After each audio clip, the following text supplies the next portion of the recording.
Welcome to the Wandering Wingshooter podcast. My name's Ryan Reddick. I'll be hosting the podcast. I've hunted upland birds in the home state of Oklahoma all my adult life, and over the last 15 years have wandered in pursuit of game birds to Arizona, Colorado, Texas, Kansas, Wyoming, Michigan, and now North Dakota.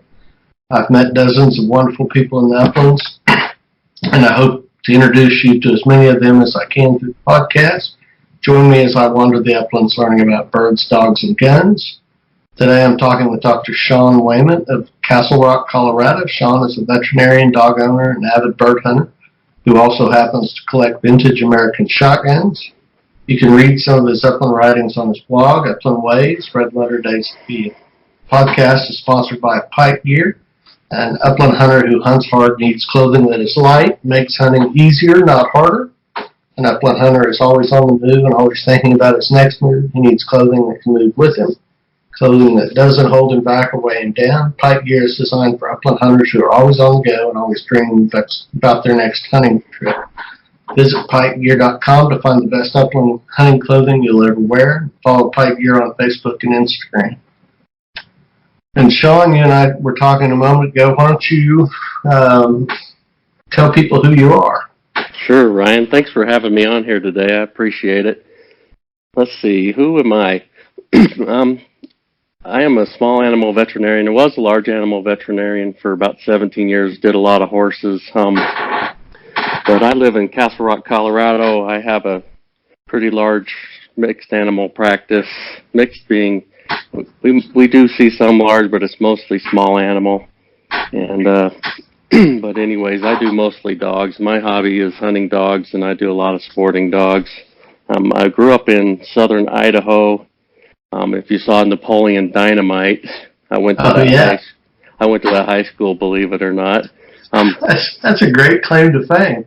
Yeah, there's great people there. Actually, I moved there when I was a sophomore in high school, so I was in culture shock. I moved from northern Utah, around Salt Lake City area, and grew up in a hunting family. My dad was a physician, and he just loved to pheasant hunt.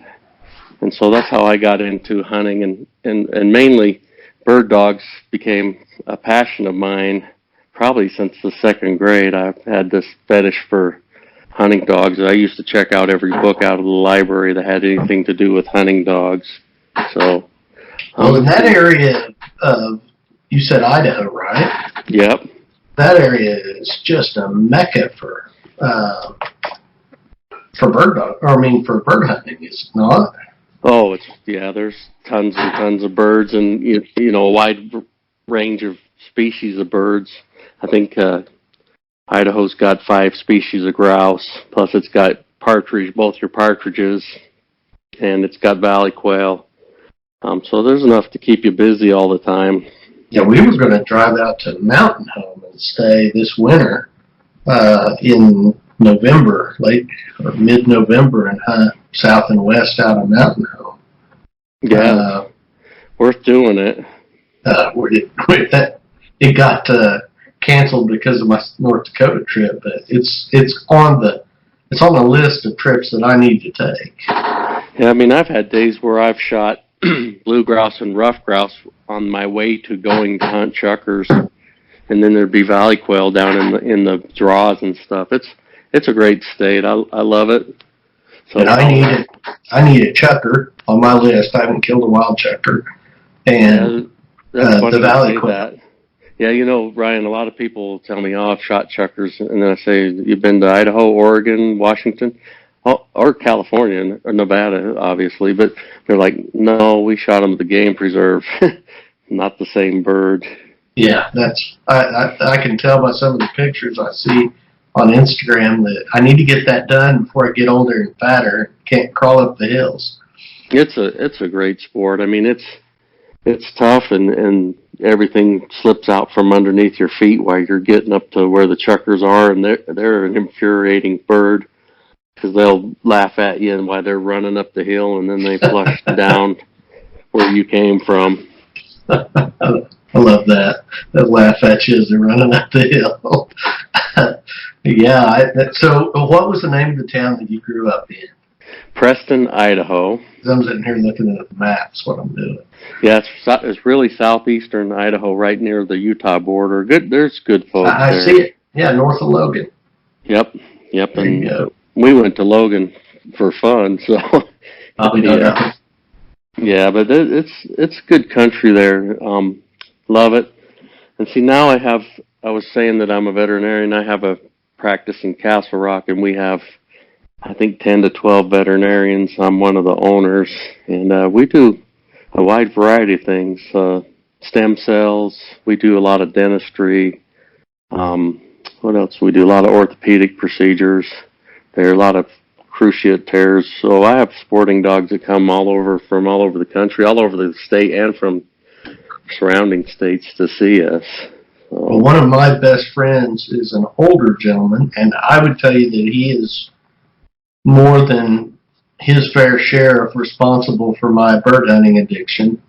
And he has got a practice in Fort Worth, a veterinarian practice, small animal practice in Fort Worth, Texas. Oh, nice. Joe Metcalf is his name. Yeah, actually, I've heard of him. Yeah, Doc fixes dogs' knees. That's what his specialty is. He loves to go in and repair the ligaments and damaged knees on dogs. So he works on a lot of bird dogs as well. Very cool.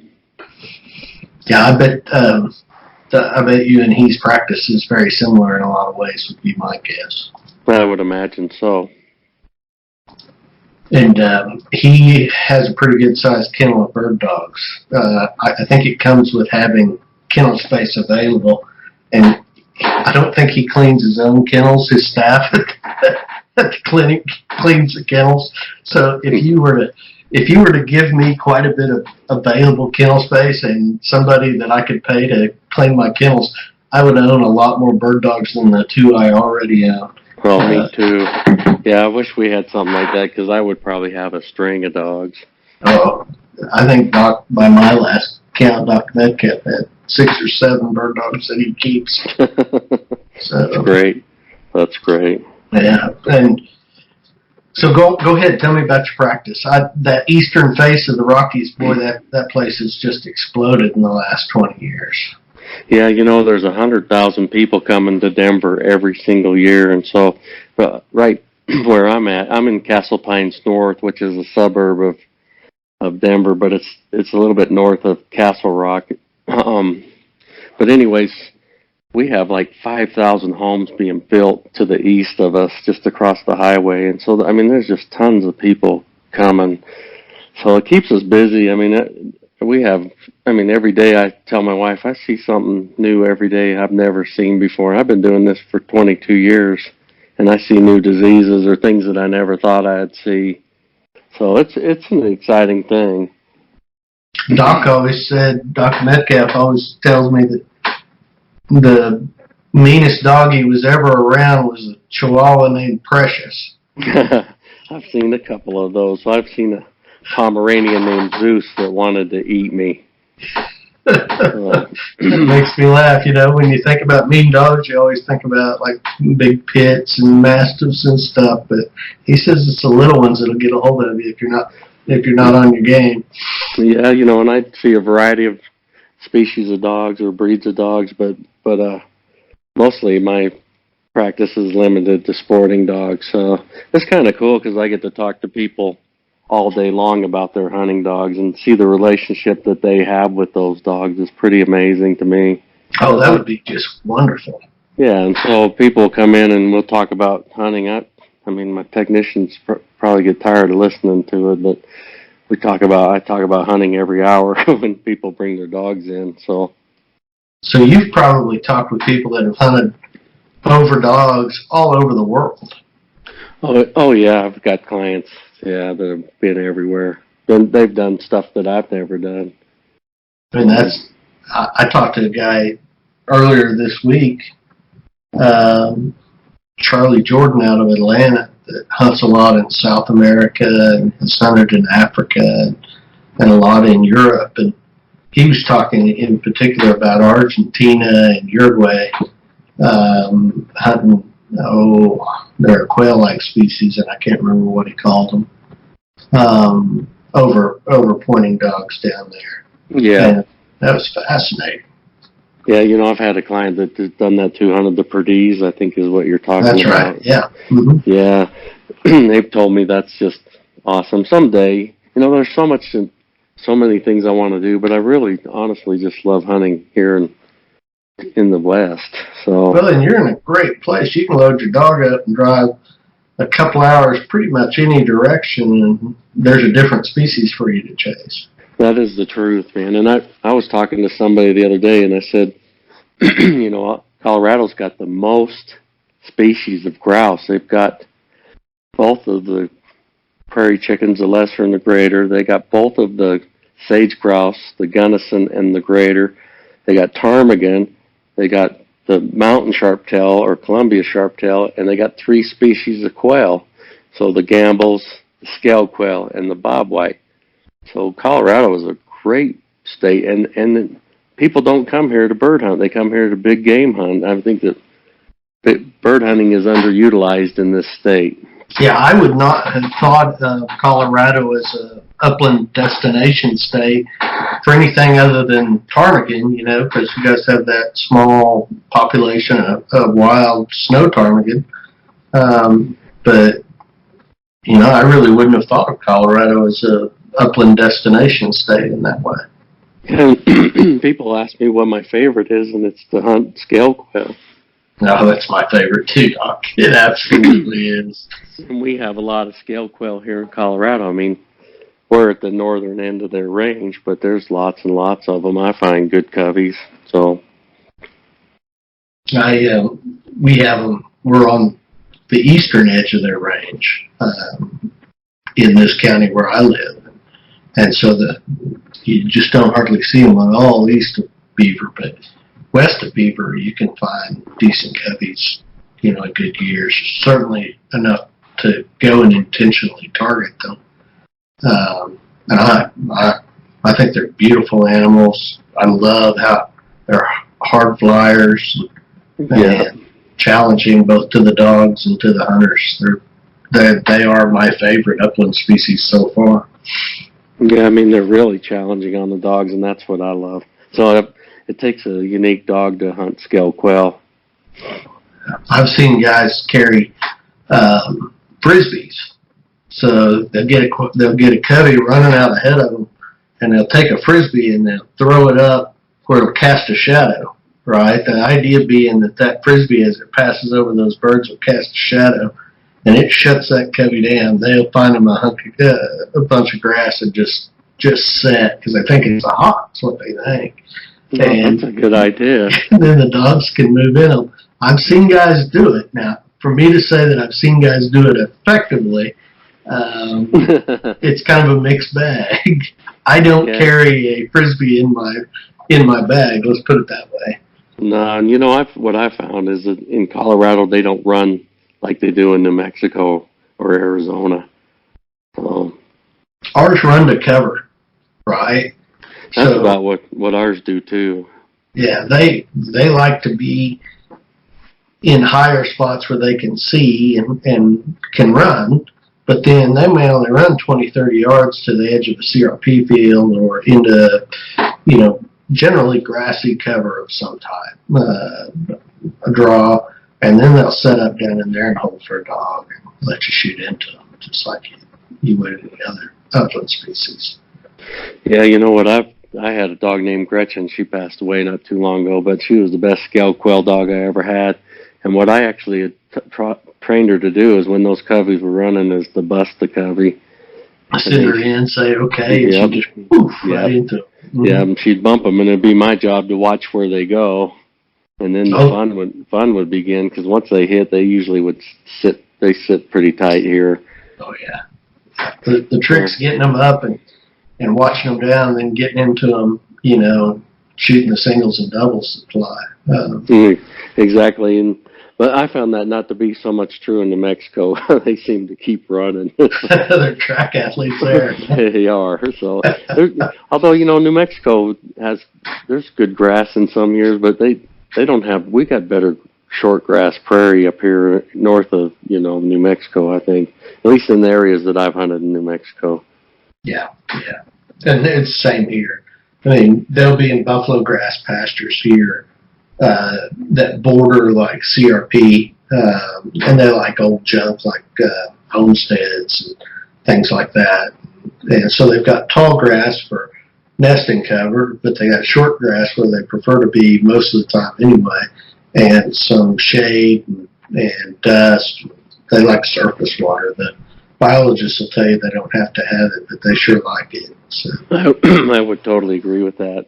So blue quail hunting is one of my favorite. Have you ever hunted out at the Cimarron National Grasslands? That's where I actually learned how to hunt scale quail. There was a postal service carrier by the name of Lawrence Smith, and he was in a bunch of hunting books. So when I used to be in Washington State, in Walla Walla, Washington, and then I knew I was coming to Colorado, so I got every book I could about the Cimarron, and I got the Wingshooter's Guide to Kansas and read about the Cimarron. And in all these books, I kept coming across this name of this guy named Lawrence Smith that was a local in Elkhart, Kansas. And so one day we kind of had a plan, me and my buddy, we drove down there. And this was probably in 2000. And anyways, we're out looking for these guzzlers on the south of the river on the Cimarron, and we run into Lawrence Smith. He's 75 years old, and he took us hunting for 2 days in a row, and I learned so much from Lawrence Smith. He's passed on now, but I learned more about scaled quail in 2 days than most people would in a lifetime by just being with that guy. I mean, he told me where to search for them at this time of day and at this time of year, and what are they feeding on. And so yes, to answer your question, the Cimarron was my very first experience on scaled quail. That's fascinating. There's a lot of that information about scaled quail that I probably don't know, despite having hunted them my whole life, because they're kind of an incidental bird here. I mean, everybody hunts bop whites, and if you get into a covey of blues, you'll shoot them. I intentionally target them because they're my favorite species to go and hunt. But I may intentionally target blues 3 or 4 days a year and go try to take a limit of blue quail. But a guy like that, you can learn so much from. Yeah, I learned a lot from him. I hunted with him for 2-3 years after that, and then he gave up hunting. Oh. So what? But at 75, I'm telling you, he walked with us all day for 2 days, and I kept thinking. And I was in my, how old I've been? I've been about 33 then. So to have a 75-year-old walk all day long with a 33-year-old, that's pretty amazing. So yeah, I've got a friend. He's a district judge there, lives in Elkhart, and he keeps bird dogs and hunts down there out on the grasslands. And he has one pointer and a horse. And he'll go saddle up his horse, dump his dog on the ground, follow that dog on that horse till she finds a covey of birds. Then he may shoot 1 or 2. He really could care less about killing quail. He just likes to watch his dog work. And then they'll load up and go do it again. That's awesome. What a great way to see that country. That's one of the most coolest things about the Cimarron, now that we're talking about that. But I think in 2000, when I went down there, the hotels were jam-packed with people coming from all over the country, and they had their horse trailers. And you don't see that anymore. That's one of the places where you're on a national grassland where you can hunt and ride your horses. Yeah. But people would come in from Missouri and bring a string of bird dogs and their horses, and they would rotate dogs out and cover a lot. You're right. It's a great way to cover a lot of ground and see some awesome country. Yeah. And I love the story of how that grasslands got created. I mean, and the reason that story has stuck with me is because where I was born and raised, my grandparents went through that same kind of troubled the Dust Bowl days where, I mean, people just didn't have anything. They just up and left. And what happened there in Morton County, Kansas, and some of the surrounding counties is that the federal government bought those properties up, paid the taxes on them, back taxes on them, and created those grasslands so that those properties wouldn't be a total waste. Right. Just disappear. So the scale of it, you have to almost see it to understand. If you think about hundreds of square miles of land that people either owned or were purchasing and were working, were trying to make a living on, and because of that environmental disaster, they just threw up their hands and went away. Went to California, went to Arizona, went somewhere else other than Morton County, Kansas. Yeah, you're exactly right. I've seen in some of the hotels and restaurants there in Elkhart, they've got pictures of those dust storms. It was amazing. Yeah, and I mean, that's kind of been something I've lived with growing up because I would hear my grandparents talk about it, who they would have been teenagers or young adults in their early 20s there in the 30s. My grandmother was born in 14, so the really bad time was 31 and 32 here in Beaver County. And then there's a book, it's called The Worst Hard Time, and that book talks about in 1932 there were something like 37 children left at the sheriff's department in Cimarron County, Oklahoma. No kidding. So people showed up with their kids and said, we can't feed them, we can't take care of them, they're going to die if they stay with us. Please take our children. And there were 37 children delivered to the sheriff of Cimarron County, Oklahoma that year. So, when you start talking about how damn bad it can be, how bad would it have to be for you to take your kid to the sheriff and say, please take no you? Kidding. Yeah, we got it good nowadays, so. And that trauma, that hardship, that environmental disaster is what created that Cimarron National Grasslands. Yeah, that's what awesome. arose out of it.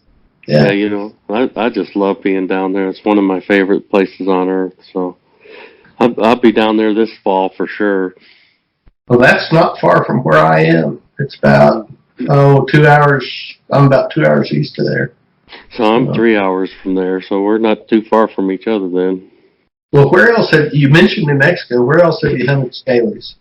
Let's see. I've hunted them in Arizona, and I've hunted them in Texas, and in Kansas, and in Colorado. So, in Texas, it was pretty awesome. I hunted on a humongous ranch called the JA, and they had really nice coveys of scalies.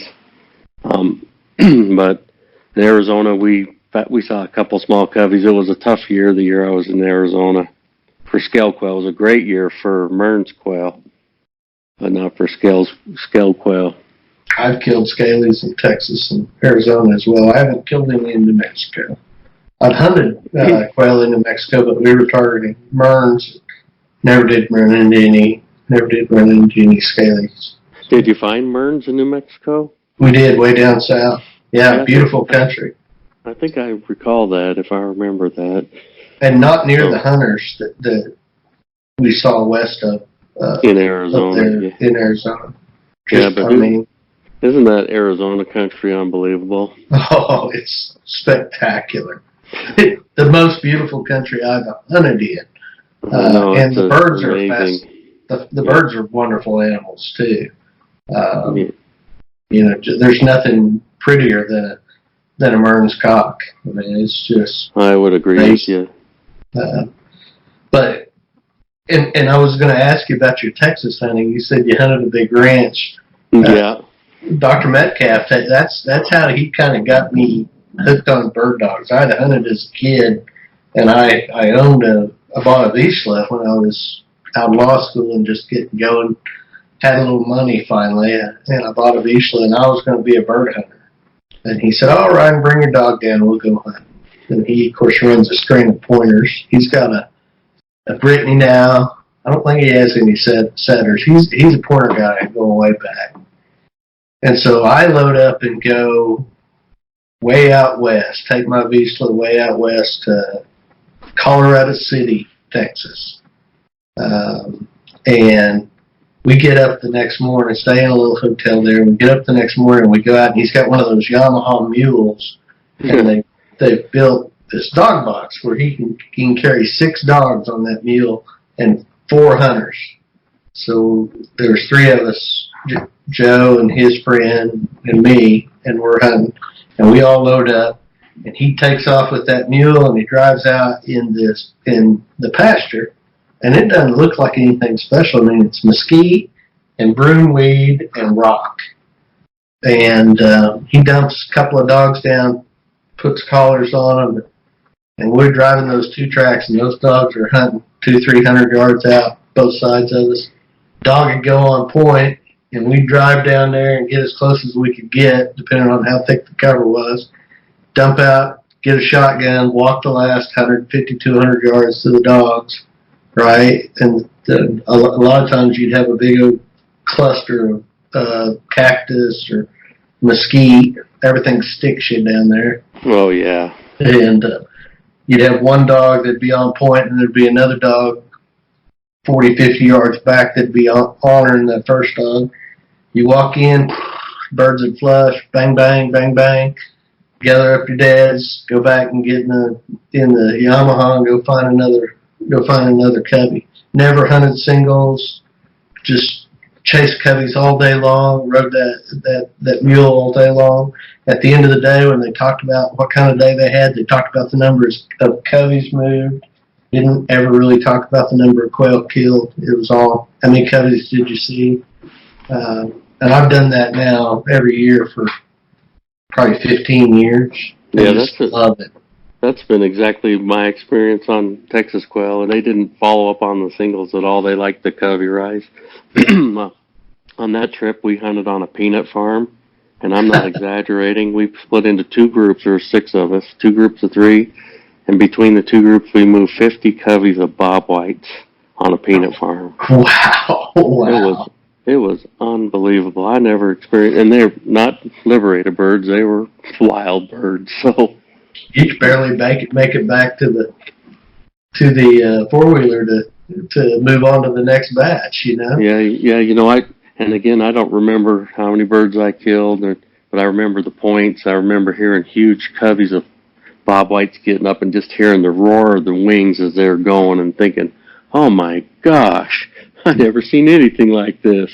And the pellets rattling through the mesquite. You know, Joe told me, because I'm used to sagebrush country where you can see, right? So I want to see that bird before I shoot it. That was really kind of ingrained in me. He's like, you can't do that here. You gotta shoot like that mesquite doesn't even exist. So just pretend it's not there.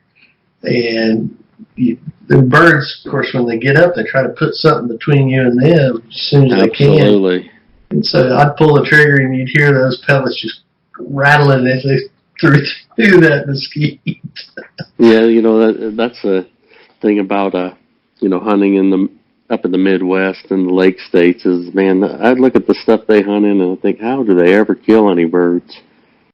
So that stuff is so thick.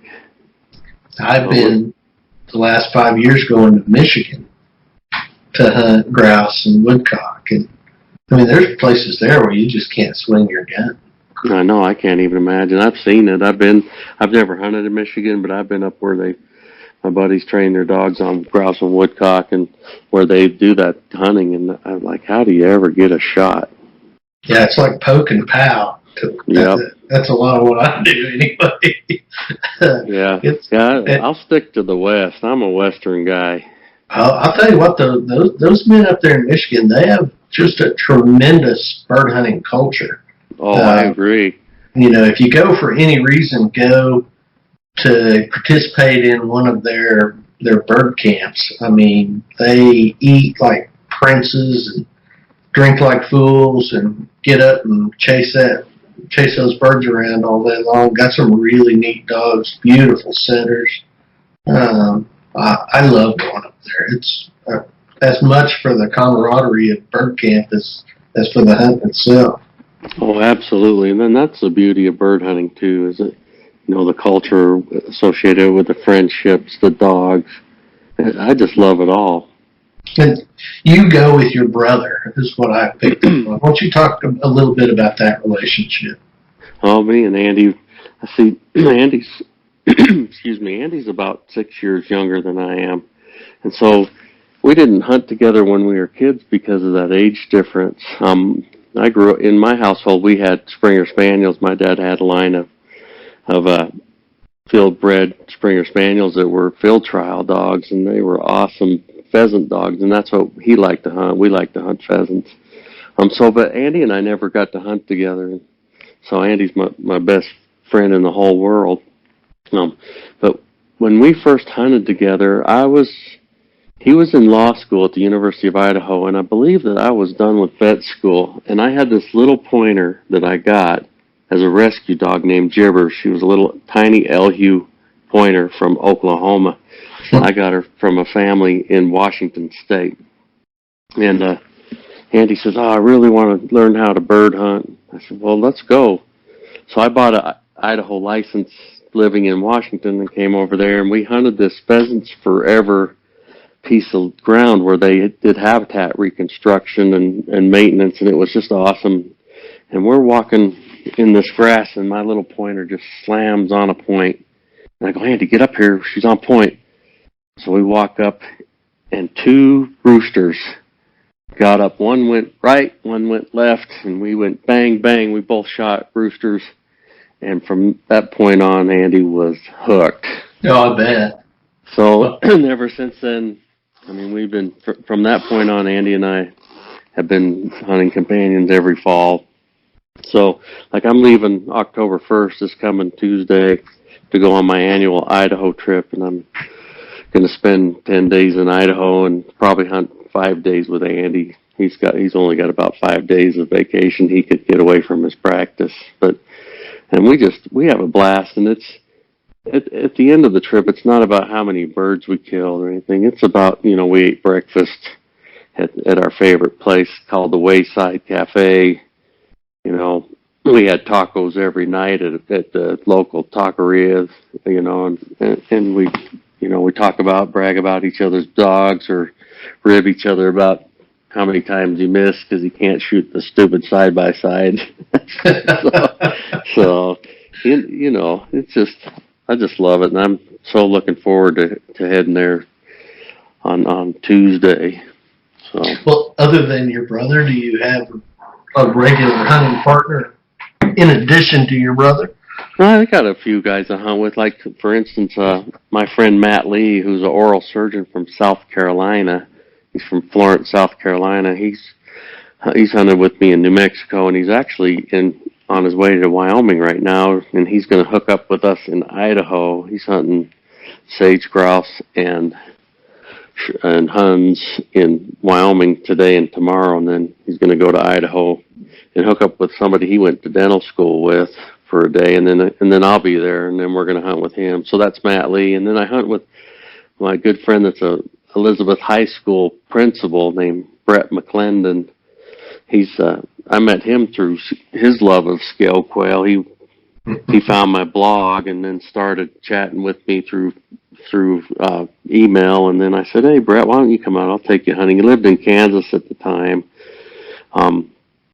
And we developed a pretty strong friendship, and now he decided he was going to leave Kansas as a principal, and he got a principal job here in Elizabeth, Colorado, and we hunt quite a bit together. In fact, last weekend we were up chasing ptarmigan together, Brett and I. He's an English setter guy, so he's got nice setters.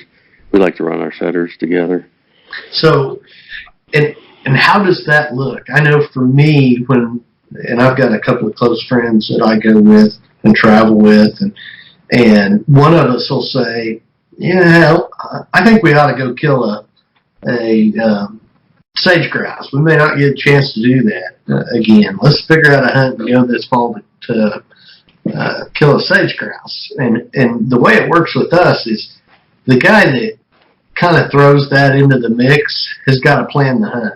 So, Yeah, we do the same thing. It's funny because he'll like text me and say, "Hey, dude, I'm free this weekend. You want to go somewhere?" And I'm like, "Yeah, what do you want to do?" yeah. And so, anyways, but I have to be honest, as a lot of my scale quail hunting is by myself because I don't want people to know where I go. So A little selfish there. yeah, it sounds like it, but I just got in particular. I don't want people chasing the coveys too hard, and you know, and it's hard to find those birds, and I got a lot of window time, hours and hours of window time, and thousands of miles learning how to hunt scaled quail. So I hunt mostly. I'll hunt on Thursday as my day off. I'll go by myself and take my dogs, and I just enjoy it. My wife this year said, "You're not going anymore unless you have some kind of safety, like beacon thing." So I bought one of those Garmin things. All I gotta do is hit the SOS button if I get into trouble. Yeah, and somebody can find you. Well, Yeah. the best hunts I've ever had for quail in particular have been just me and my dogs. Yep. It's it's about 10 fewer things you have to pay attention to. And then nobody's there looking over your shoulder when you're shooting. So I don't know about you, I won't speak for you, but I shoot better when it's just me. Isn't that the truth? And then when you tell somebody, "Yeah, I shot 2 doubles today," they're like, "Yeah, right." I mean, doubles every day while I'm by myself. No. And I think for me, it's just an absence of partners, or an absence of pressure. You're more relaxed, and things just are smoother. I think you're right, and you're not worried about, is he going to shoot that way, and which way is the dog going to break, and so. And I think I'm more patient with my dogs. I think when it's just me and the dogs, when we dump out, I'll just let them kind of lead. And when I'm hunting, even with one other gentleman, a lot of times it'll be you dump out and you've got this goal. We're going to walk over there, and then we're going to turn around. We're going to walk over there, and then we're going to come back to the truck. And so you're dragging the dogs with you, for lack of a better term, as compared to letting them just go and find the birds where they want to find the birds. Yep. One of my best days of scale quail hunting was in Colorado, and it was on Christmas Eve. And I asked my wife, we already had everything set. I said, "Would you mind if I went hunting today?" And she goes, "No, go." So I went, drove down, and I tell you what, the stars were just lined up. That I found 11 coveys of scale quail. I think I shot 3 doubles. I had hundreds of photographs of my dogs on point. And I was like, nobody would ever believe this. This is the most incredible day. And there wasn't a soul out there because it's Christmas Eve. I didn't see it. I was on a popular walk-in area that's no longer in walk-in. And I found 11 nice big coveys. Some of them had 50 birds in it. And it was just unreal. So I cried when I found out that walk-in area was taken out of the walk-in program. Well, and how is Colorado's walk-in hunting area? What's the health of that program? Is it expanding? Yeah, and it's really good because one of the things, I think the first year they enrolled properties and they didn't know whether there was going to be productive areas or not. And then so the subsequent years, the next years they said, okay, we're not enrolling any property unless they got good bird populations. And that's been my experience. And like last year I hunted a property for greater prairie chickens, and there were a pile of them on there, more than I've seen in Kansas. I never hunted in Nebraska for anything but turkey, so I've never seen their prairie chickens, but Colorado allows you to take prairie chicken.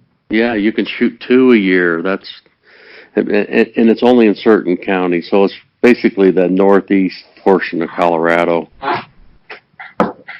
And this is just for my own personal benefit, but a man can be successful doing that on walk-in hunting areas in those areas. Oh, absolutely. Without a doubt.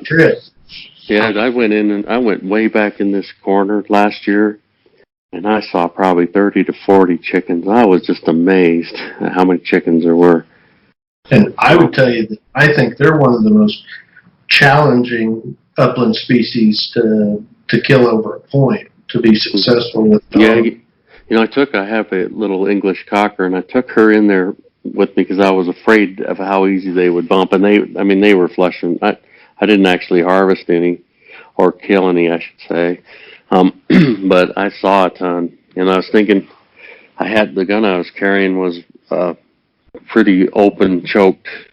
Both barrels were pretty open choked, and I was thinking, man, I should have brought my Parker. I got a Parker 10 gauge hammer gun that's fairly tight choked, and I thought, man, I wish I would have brought that gun. So a lot of people, when they hear 10 gauge, they go, oh my gosh, how would you shoot a bird with a 10 gauge? But in the 1800s and early 1900s, the 10 gauge was basically a big 12 gauge. So it wasn't the 3.5-inch Magnum that the 10 gauges shoot nowadays. So talk about your guns. I mean, I know that you and I share probably an addiction a little bit. I love old English guns. I got into this American double kick, and I just really, really hooked on American doubles and the history behind those guns. And each one of them, I swear, has a soul. So, and I feel a connection to those guns. And so this started probably, 5 or 6 years ago, maybe a little bit longer. It's been longer than that. But I went into a store in Denver called M.W. Reynolds, with Mark Reynolds' place. And he had this Parker shotgun. I'd never seen a Parker shotgun before. And I picked that, and it had beautiful brown Damascus barrels. And I picked that gun up, and I went, oh, shit. I'm in trouble now. Yeah. It was the most lightest, perfect, balanced, beautiful thing I ever picked up. And I looked at him, and I said, I'm buying this. And he goes, okay.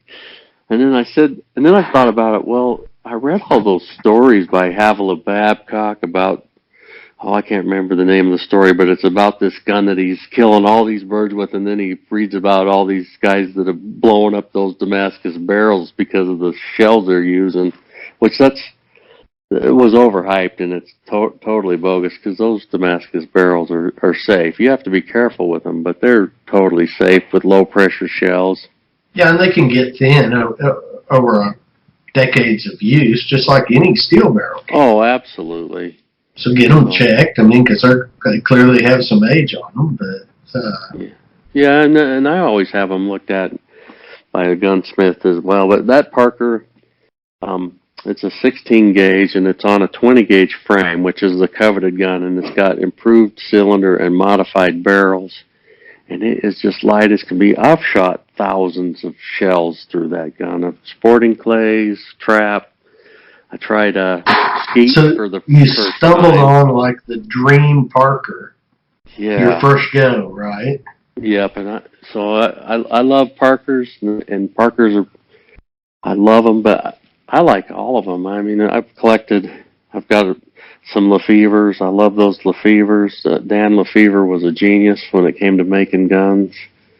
And I should say the Americans never made the Damascus barrels. They were made in either England or Belgium. So they were well-made guns. I mean, well-made barrels.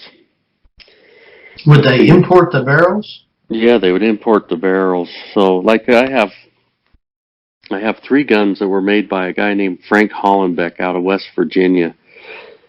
He had several companies, and the guns that I have, what would happen with these guys is they would start a company and they'd fail, and then he'd start another company and they'd fail. They were geniuses. They just didn't know how to do marketing and selling. But I have 3 of Frank Hollenbeck's guns when he had the 3-barrel gun company, and that was from Wheeling, West Virginia. And they're drillings. So, okay.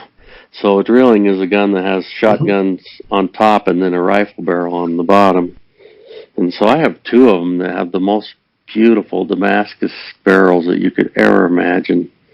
And they're not very collectible. There aren't very many, but compared to a Parker, if I was to buy a Parker of that grade, it would cost me $10,000 to $12,000. And I didn't pay near that. I paid not even a quarter of that price for these guns. And I just love them. So, and those barrels, I believe, came from England. Just beautiful Damascus steel, and they're thick. Is that what drives you? Is the Damascus? Is that the thing you love the most about the guns you own? No, I do like that Damascus pattern, but I like the fluid steel barrels too. I think I love the history. That's what drives me. The history and the soul that those guns, somebody had, and then somebody else had it, and now I have it, you know. And quite frankly, there's a lot on the market right now because people aren't collecting them like they used to, and people are passing away, and their relatives are saying, I don't want this piece of junk, let's get rid of it, and they're selling them. So the market is flooded right now. It's a good time to buy those types of guns. And I think I've seen on your Instagram feed, Ithacus. Do you own some Ithaca shotguns? I think I got 5 of them. So I don't. And they have just beautiful Damascus on. Yeah, I got some really nice Ithacas, and Ithaca was a great company too. I mean, they're still going. So I have an Ithaca shotgun that came to me through my dad's great uncle. So the best I can tell, it was built in 1907. Yep. And I think it's the new Ithaca double, I believe. Is it got Damascus barrels? No, it's got fluid steel barrels. And it's a field grade gun. It's pretty rough. Needs some work, but I keep telling myself I'm going to get it.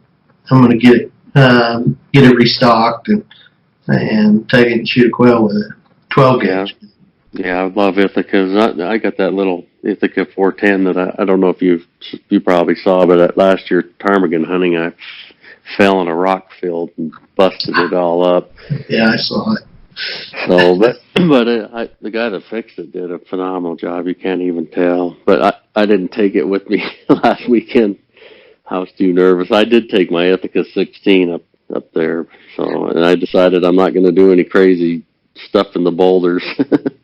So when I got into English guns, one of the first things I did was I went and bought like a half dozen books about shotguns, English shotguns, and soaked up as much knowledge as I could find out there. And then there's websites too that I go to that I look at guns and learn about. They've got information on the guns. Are there books you would recommend to people who might want to learn more about the vintage American doubles? Well, yeah, there's a lot of books out there. Michael McIntosh, I think that's his name. He wrote several books. He wrote a book about Fox, and Gene Hill wrote a bunch of stuff on, shotgunning. There's a bunch of books on Parkers. I have all the Parker books. There's tons of books. So, then that's another hobby of mine is collecting books. I probably have 300 or 400 books. So, and also there's a lot of these forums, like there's a Double Gun forum. Uh-huh. There's the Double Gun Journal is a really good magazine. It's probably my favorite. Man, I've got a bunch of old copies of that. Man, gorgeous. Yeah. Oh, I know, and that just makes me drool every time I get the book and like, oh my gosh, look at that guy. Yeah, I'm always, and the thing I love about it the most is those unique pieces that you never even knew existed. Like you were talking about the drillings, those Hollenbeck drillings. Now I've got to go to see one. Now I've got to go track one down and look at it just so. And I probably won't ever see one in person, but I can get on the internet. I bet by God and find one. And so I have this vision in my mind based on your description, and I want to see what it really looks like. Yeah, one of the Hollenbeck's guns that was a beautiful double. It wasn't a drilling. I saw it on the internet. It was a Parker of that quality would have sold for $25, $30, maybe even more $1,000. But this one sold at auction for $5,000, and it was everything that is beautiful as a Parker. And Parkers, don't get me wrong, Parkers I love, but man, the prices are so high. Yeah. The Parker's got a gun collectors forum, and I'm a member on, and man, those guys on there, if you want to know anything about Parkers, those guys know everything. You can ask a question on there, and they can tell you anything and everything. Isn't that amazing? Yeah, so I'm pretty happy to be associated with that group. A lot of good people in that group. So there's a lot of, even the Lefevre has a association, and so does I don't know if Fox does, but the L.C. Smith does. So And the English guns I've owned, I'm always dissatisfied with the stock dimensions. I've always had to alter my stock dimensions, and I'm not a big guy. So I understand. Don't think about this though, and I've experienced that. As my dad had a Spanish. No, it wasn't Spanish. It was I can't think of who it was made by, but it was a gun used for driven shoots. It was a Beretta. It was a very high grade Beretta double. And I took it valley quail hunting on a year where we saw probably over 1,000 to 2,000 valley quail, and I couldn't hit the broadside of a barn. I'm not kidding you. I mean, even close up points, I couldn't hit them. And well, somebody explained to me that those guns were made for things coming over the top of you. Yeah, and so that's probably why you don't like those dimensions, whereas our guns were made for walking up birds, the poor man's sport, right? Yeah. And so you're telling me American vintage American guns are going to have closer to what I'm going to call modern stock dimensions, such that I'll probably be more effective with them out of the box, for lack of a better term, than you would with an English gun. That's my thing, because again, they make those guns for driven shoots. Yeah, and I've always had to raise the cone. You know, and I've got a kit that's like a neoprene with foam shims that I raise the cone, and I shoot better. But if I try to shoot my English guns without that, it can be a real struggle. And I think for the same reason you explained, they were built for driven shooting, not for walk-up hunting. Right.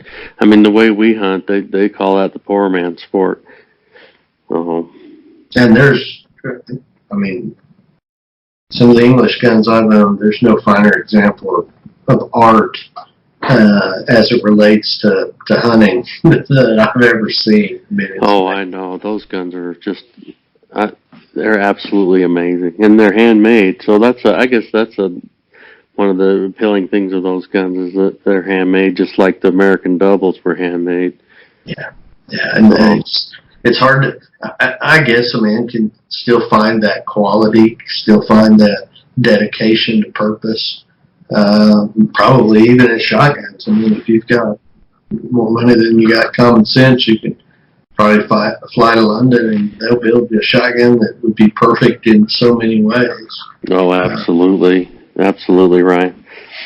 And I just love picking up those vintage guns and thinking about all the dreams and the hunts and the satisfaction that shotgun's given men down through the decades. And then going out and doing that thing with it that it was built to do, you know. Yep, you know, that one of the Hollenbecks that I have that is probably my favorite gun.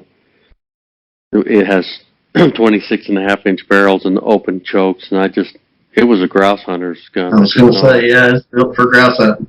Yep. So maybe the guy did some deer hunting on the side, because see, that gun is it has a 3240 Winchester barrel underneath, so that was a pretty popular deer cartridge back in the early 1900s. Do you ever use the centerfire barrels at all? I have, and one of them has got a 3220, which is a shorter version of the 3240, and it doesn't fire them. It hits the primer, but it doesn't hit it hard enough to get it to discharge. So I'm gonna have the gunsmith look at it. Probably just needs a new spring or something. Yeah, that's great. So how? It's kind of a chicken and an egg question. Clearly, I suspect that your desire to hunt came well before your desire to collect. But Yeah. how has the collecting affected your hunting? Oh, that's a good question. I mean, I love to try to get different birds with those guns. At the same time, not fall and trip and dig And up those bust a stock, yeah. those Damascus barrels I worry about. But I mean, like with my Parker, I've hunted chukars in Idaho with it. I've shot valley quail with it. So I don't know. I think about every time I go on a trip. Okay, which 5 guns am I going to take with me? That's amazing. Or am I going to take 7 this time? Yeah, and ammunition. You were talking about low pressure loads. Yeah, I mean, I'm shooting RST That's shells. what I really like. Not only do I like those shells, I find them to be very lethal. But I like the company. I mean, I think their employees, the ones that I've dealt with, have been awesome. And the quality's right. Yeah, the good quality shells. Yeah. So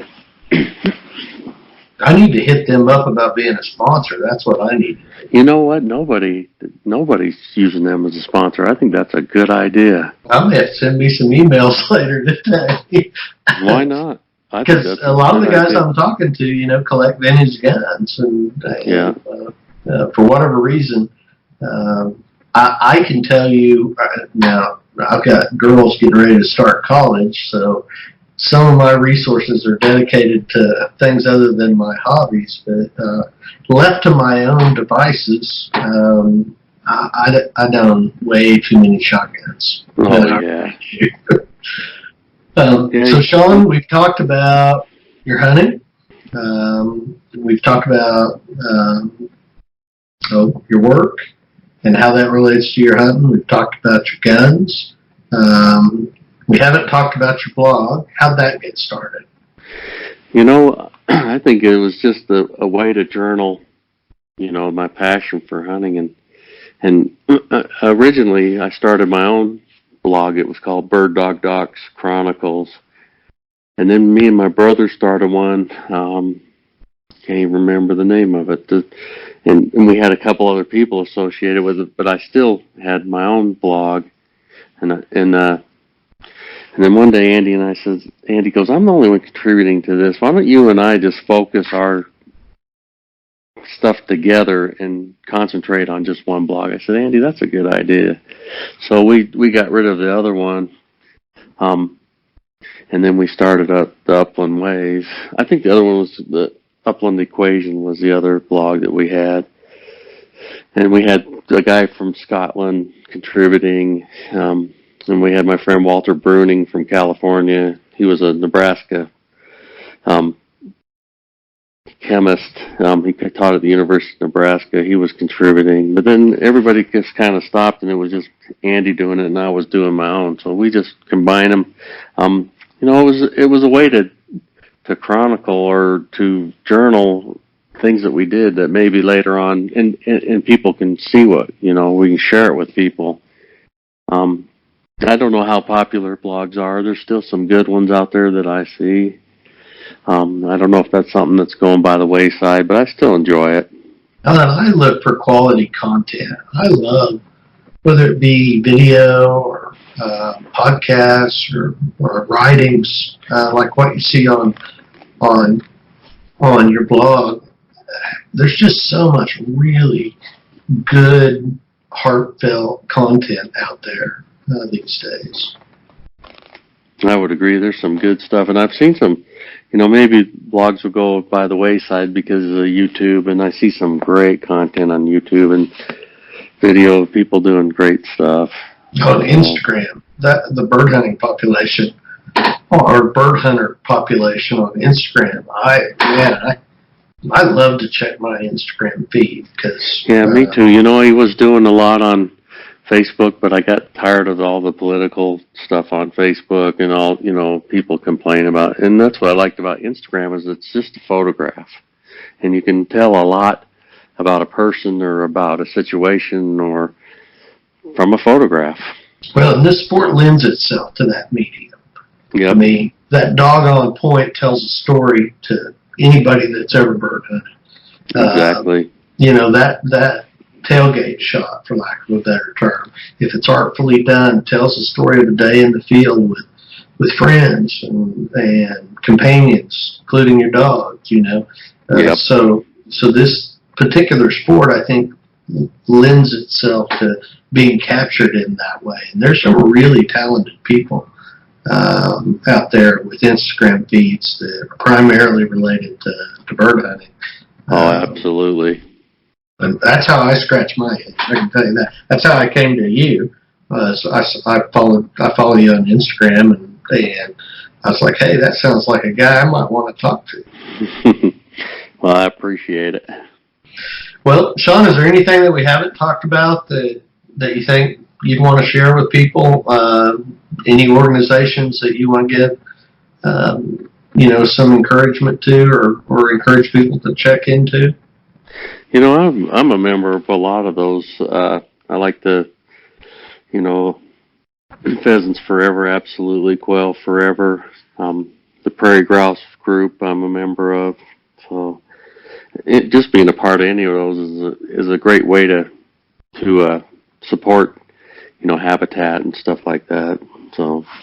And if I were a young professional, what one of my buddies the other day used this term, and it really stuck with me. If I were an adult onset hunter, and I just went and got myself a German Shorthair or an English Pointer, I've been out to the put and take place there in Denver a couple of times, and now I want to figure out how to hunt wild birds. What advice would you give me? I would just go and follow your dog. So I think that's how I've learned more from just following my dog. And that's how I've learned how to hunt scale quail, is just go and learn what kind of habitat they have, that they live in. I spend a lot of time on Onyx maps looking at the grasslands and looking for structures, because you can get in. You could even, if you don't have Onyx, you can just use Google Earth or whatever and just look at. I mean, I found a lot of good scale quail hunting places in between my appointments at the office, because I studied those maps from the internet. And so you just have to have a burning desire to do exactly. Yep. So I mean, because and maybe finding somebody that knows what they're doing and tell them you won't take their hunting spots if they take you hunting. You know, they won't tell anybody where you go, and learn as much as you can from those people that do it. So, just like that gentleman there at Elkhart did with you. Yep. Now, almost everybody that I talked to so far, Shawn, has somebody in their past that took the time to spend with them to help them kind of get through that learning phase and shared with them the love of bird hunting in a way that has led them it to be something that's part of their life regularly now. Absolutely. Yeah. Well, our hour is up. I sure enjoyed my time with you. No, it's thanks, Ryan. It was my pleasure. I really appreciate it. Look forward to chatting with you again sometime. Well, and when you come this way, if you want to drop down into Oklahoma and shoot some bob whites, you know how to get a hold of me. I'd love to spend an afternoon with you. Absolutely. I'd like that. Okay. Well, have a nice day. Okay, you too. Thanks a lot.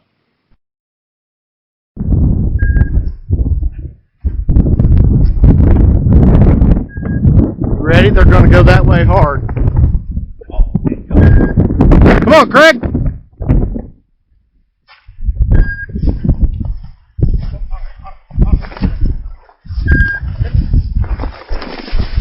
That, whoa.